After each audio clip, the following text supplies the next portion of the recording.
bury the chains about the ending of certainly the transatlantic slavery. Those were evangelicals in England, people like William Wilberforce, Hannah More, one of the great women of England, and a freed slave there, Aquino, the Clapham 12.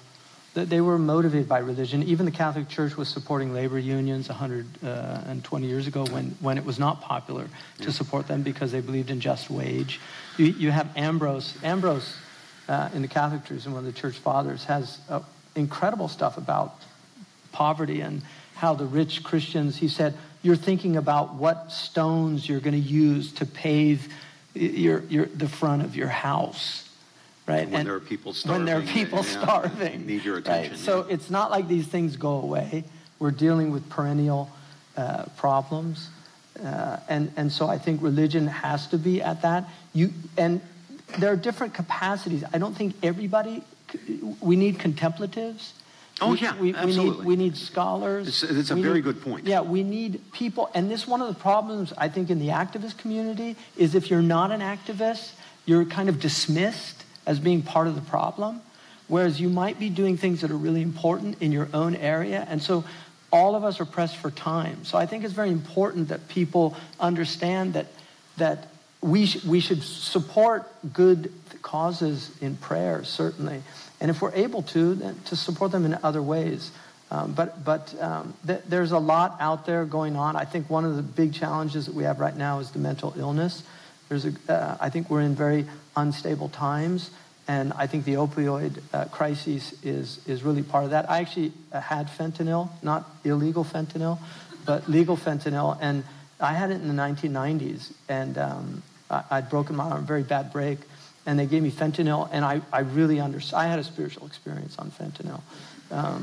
So I really... Not to be tried at home. I really can understand how people would want to get to that place that fentanyl got me there very quickly, because the world is very painful. And one of the things, I've mentioned this before in conversation with Robbie, but Karl Marx, the quote that they use about opium, what he actually said was that religion is the sigh of the oppressed. It's the heart of a heartless world. It's the opiate of the masses. Yeah. And what he was saying is that religion, that what we need to do is create this perfect world where people won't need religion to numb their pain. That was his argument. But he was acknowledging that religion actually acts as an opioid. And because now people no longer have religion to go to, opium becomes the drug of choice because substitutes for God. So people are substituting opium for the ability to turn to God. And I think of just the blues tradition in the United States. Blues came out of spirituals. You know, the African-American people in this country, they sang blues songs.